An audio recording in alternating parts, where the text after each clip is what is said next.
Ya pemirsa, sementara itu, guna memperkuat fungsi strategis pengembangan kelembagaan dalam menghadapi pemilihan serentak tahun 2024, Bawaslu Kota Palembang menggelar rapat koordinasi bersama stakeholder.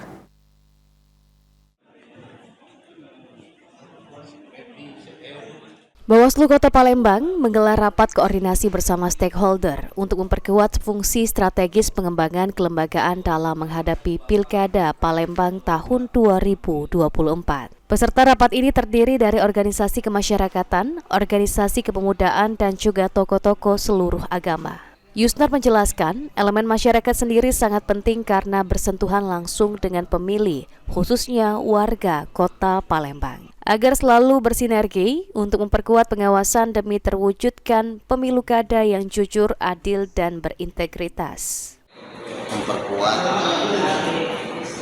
Bawaslu dalam menghadapi pemilu kada 2024. Pesertanya ini dari organisasi masyarakatan dan organisasi kepemudaan. Tujuannya adalah untuk membantu Bawaslu Kota Palembang dalam mensosialisasikan tentang pentingnya pengawasan, karena Bawaslu merupakan badan pengawas. Selanjutnya, Yusnar berharap para tokoh agama, masyarakat, ormas, serta organisasi kepemudaan lainnya untuk turut serta dan menyamakan persepsi dalam mensukseskan pengawasan menuju pemilu yang jujur, adil, dan berintegritas. Ilham Wahyudi, PAL TV.